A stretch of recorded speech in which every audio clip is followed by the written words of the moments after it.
Madam మాకు pregnancy journey ఎలా ఉంటుందనేది ఒక జిస్ట్లో ఎక్స్ప్లెయిన్ చేయండి అని అడుగుతూ ఉంటారు. సో వన్స్ మీరు పీరియడ్ మిస్ అయితే ఏ ఆడపిల్లైనా సరే ఒకవేళ ట్యూబెక్టమీ ఆపరేషన్ చేయించుకున్నా సరే ప్రెగ్నెన్సీ టెస్ట్ అనేది కంపల్సరీ చేసుకోవాలి. ఒకవేళ యూరిన్ ప్రెగ్నెన్సీ టెస్ట్ కనుక పాజిటివ్ 2 లైన్స్ వచ్చినట్టయితే గైనకాలజిస్ట్ని as soon as possible consult అవ్వాలి. కన్సల్ట్ అయిన తర్వాత స్కాన్ చేయించుకొని అది ఇంట్రాయూట్రైనే ఉందని కన్ఫర్మ్ చేసుకోవాలి. ఫస్ట్ చేయించుకున్న స్కాన్కి డేటింగ్ ఆఫ్ ప్రెగ్నెన్సీ అంటే డేటింగ్ ఆఫ్ డెలివరీ అంటే ఫస్ట్ చేయించుకున్న స్కాన్కి ప్రెగ్నెన్సీ డేట్కి చాలా తక్కువ ఎర్రర్ ఉంటుంది. సో డేటింగ్ స్కాన్ చేయించుకోవాలి. అండ్ 11 to 13 + 6 weeks మధ్యలో ఎన్టీ స్కాన్ అనేది చేయించుకోవాలి. సో అది స్క్రీనింగ్ ఫర్ డౌన్ సిండ్రోమ్ లాగా పనిచేస్తుంది. సో తర్వాత 12 weeksకి బ్లడ్ టెస్ట్ చేస్తాము. అండ్ 18 to 20 weeks మధ్యలో టిఫా స్కాన్ అనేది చేయించుకోవాలి. అది అవయవ లోపాలు ఏమన్నా ఉంటే ఆ స్కాన్లో తెలుస్తాయి. సో ఇది 18 to 20 weeks అప్పుడు చేయించుకోవడం వల్ల మనం ఎంటీపీ అంటే మెడికల్ టర్మినేషన్ ఆఫ్ ప్రెగ్నెన్సీ చేసుకోవడానికి కుదురుతుంది. అంటే బేబీలో ఏమైనా లోపాలు ఉంటే కనుక ఈ 20 weeks లోపల స్కాన్ చేయించుకుని తెలుసుకుంటే ఎంటీపీ చేయించుకోవచ్చు. అండ్ తర్వాత మనం 26 weeksకి ఫ్లూ వ్యాక్సిన్ వేయించుకోవడం, అండ్ 28 to 32 weeksకి ఇంజెక్షన్ టీటీ చేయించుకోవడం, అండ్ తర్వాత 28 weeks నుంచి మనం rest in left lateral position అని చెప్తాం. అంటే బేబీ మూమెంట్స్ అనేవి ఖచ్చితంగా 24 to 28 weeks దగ్గర నుంచే మనం గమనించుకుంటూ ఉండాలి.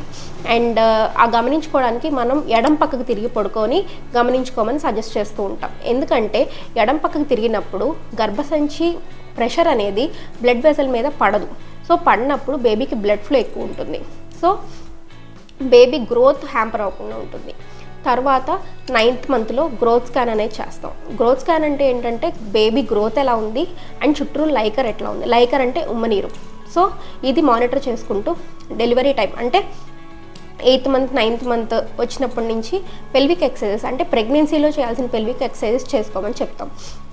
దీనివల్ల వెజనల్ డెలివరీకి బర్త్ ప్యాసేజ్ అనేది ప్రిపేర్ అవుతూ ఉంటుంది. సో ఇవి చేసుకుంటూ 37 weeks వచ్చినప్పుడు ఒకసారి పెల్విక్ అసెస్మెంట్ చేసుకొని బేబీకి పెల్విస్కి డిస్ప్రపోర్షనేషన్ ఏం లేకుండా బేబీకి బర్త్ ప్యాసేజ్ ఓకే అని అనుకున్నప్పుడు మనం టర్మ్లో అంటే 39 to 40 weeks అప్పుడు వెజనల్ డెలివరీ చేస్తాం. ఒకవేళ డెలివరీ సమయంలో ఏమన్నా మదర్కి కానీ బేబీకి కానీ ఇబ్బందులు వస్తున్నాయి అంటే కనుక సిజేరియన్ డెలివరీ చేస్తాం. అండ్ ఫుడ్లో తీసుకోవాల్సిన జాగ్రత్తలు ఏంటి? ప్రెగ్నెన్సీలో బయట ఫుడ్ అనేది కంపల్సరీ అవాయిడ్ చేయాలి. అండ్ టోటల్గా అవాయిడ్ చేయడం చాలా మంచిది. ఎందుకంటే అందులో ఏం ఇంగ్రీడియంట్స్ కలుపుతారో తెలీదు. అండ్ కొన్ని ఫుడ్స్ ప్రెగ్నెన్సీలో పడవు. దానివల్ల వామిటింగ్స్ అవ్వచ్చు, లూజ్ మోషన్స్ అవ్వచ్చు, అండ్ గ్యాస్ పట్టేసి దానివల్ల ఇబ్బంది రావచ్చు. అందుకని బయట ఫుడ్స్ అనేవి అవాయిడ్ చేయండి. అండ్ ఓన్లీ ఇంట్లో కుక్ చేసిన ఫుడ్ మాత్రమే తినండి.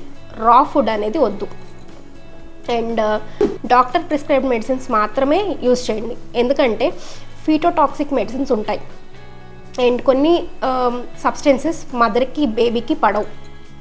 సో డాక్టర్ ప్రిస్క్రైబ్డ్ మెడిసిన్స్ మాత్రమే యూజ్ చేయాలి.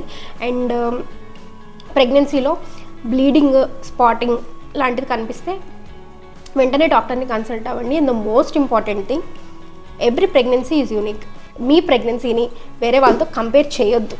ఎందుకంటే every mother is unique and every body is unique. Thank you.